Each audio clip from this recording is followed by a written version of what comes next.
రాష్ట్ర అధ్యక్షుడు రామన్న గారికి మరి అన్న అంటే నేనున్నా అని అర్ధరాత్రి కూడా మనందరికీ కూడా అందుబాటులో ఉండే వ్యక్తి హరీష్ అన్న గారికి మరి ప్రజల మధ్యలోనే ఉండే ఎప్పుడు ప్రజల మధ్యలోనే ఉంటూ మనందరికీ కూడా సేవలు చేసిన పద్మక్క గారికి మరి ఉద్యమంలో అన్న సుభాష్ అన్నతో కూడా నేను ఎన్నో రోజులు సుభాష్తో ఎన్నో ఏళ్ళు కూడా పనిచేసిన సుభాష్ అన్న గారికి మా తిరుపతి రెడ్డి గారికి శశన్న గారికి మా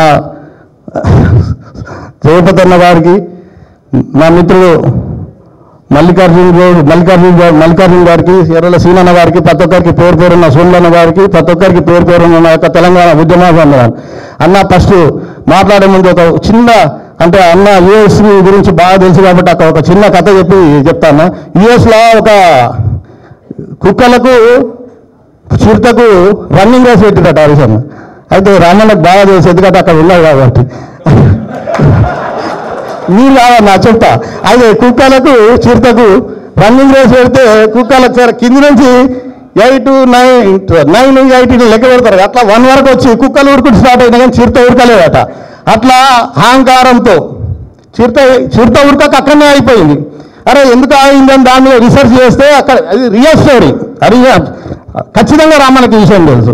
అయితే ఎందుకు ఉరకలేదు అన్నక రీసెర్చ్ చేస్తే ఇప్పుడు మా మెదక్లో అహంకారంగా అవగాహన లేని వ్యక్తి ఎవరైతే ఇప్పుడు శాసనసభ్యుడు అయినా సరే వాళ్ళ నానాసింటి వ్యక్తులు ఎవరైతే ఉన్నారో వాళ్ళ అహంకారంతో అవగాహన లేని పాలన చేస్తూ ఉంటే మాకు సిగ్గు చేస్తున్నా. గతంలో కేసీఆర్ అంటే ఒక రైతు బంధు, రైతు బీమా, కేసీఆర్ కిట్టు అన్ని ప్రతి ఒక్కటి చెప్పుకుంటూ పోతే మిషన్ భగీరథ ప్రతి ఒక్కటి అన్ని అవగాహన రైతులకు అన్నట్టు ఉండింది అన్న. ఈరోజు మనం నిజంగా నా అభిప్రాయం ఉంది, నా ఆలోచన నేను ఎందుకు వచ్చినా నాకు నిజంగా చరిత్రాత్మక మా తమ్ముడు చెప్పింది చరిత్రాత్మక తప్పు ఏం చేసామని చెప్పి వెంటనే హరీష్ అన్న దగ్గరికి పోయి ప్లీజ్ అన్న మాకు నిజంగా మేము చాలా తప్పు చేసామన్నా ప్లీజ్ మమ్మల్ని మన్నించని చెప్పి అన్నకు ఈ ఫోన్లో చెప్పగానే మీరు రండి తమ్మి గారు నువ్వు రారా నీకు ఏం కావాలని చెప్పి హక్కున చేర్చుకుని మళ్ళీ మీరు అందరూ కూడా మీ సమక్షంలో చేర్చుకున్నందుకు ప్రత్యేకంగా ధన్యవాదాలు.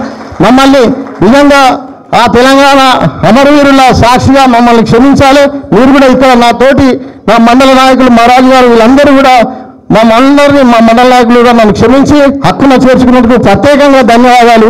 మీరు కూడా అన్న నిజంగా ఇందాక తమ్ముడు చెప్పినట్టు కేసీఆర్ పాలన వస్తున్న శ్రీరామరక్షణ నేను ఇప్పుడు ఎందుకంటే గ్రామాలలో ఉంటాను కాబట్టి వాళ్ళ అనుగుణంగా నేను నడవాలనే ఉద్దేశంతో ప్రజలు కూడా ఊట అంటుంటే ఏం పార్టీలకు అయినా పిచ్చిలే పార్టీకి నువ్వు ఒక ఉద్యమకారం అని చెప్పి నన్ను బాగా ఎంకరేజ్ చేసి మళ్ళీ ప్రజల అభిప్రాయం మేరకు మరి నా ఆలోచనల వరకు మీ అడుగుజాడలో నడవాలని నేను ఇక్కడికి వచ్చిన బైనంపల్లి రంగారావు అని అన్నగారు కోరిపల్లి గ్రామస్తుడు అన్న. ఈయనను కూడా బాగా ఇబ్బంది పెట్టారు. ఇంకొకసారి పరిచయం చేయాలనే ఉద్దేశంతో చెప్పిన విషయం. రంగన్న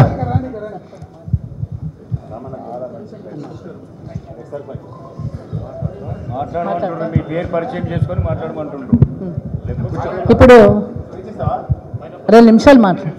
ఓకే, ఇప్పుడు రంగారావు గారు కొరిపల్లి గ్రామం అంటే కొరిపల్లి గ్రామం అంటే మీకు మా మీడియా మిత్రులకు కూడా తెలియకపోవచ్చు. కొరిపల్లి అంటే ఏంటంటే అన్ని అబద్ధాలు చెప్పి అక్కడ ఉన్న ప్రజలను కూడా మోసపుచ్చి ఇబ్బంది పెట్టిన వాళ్ళ సొంత గ్రామం అని చెప్పుకుంటాడు. అలా మైనంపల్లి రోహిత్ రావు వాళ్ళ సొంత గ్రామం అది కొరిపల్లి. ఆ కొరిపల్లి మాజీ సర్పంచ్ రంగారావు గారు మొన్న ప్రజెంట్ సర్పంచ్ మల్లేశం కూడా ఈరోజు జాయిన్ అవుతా ఉన్నారు. ఇప్పుడు రంగారావు గారు మాట్లాడాల్సిందిగా కోరుతాం.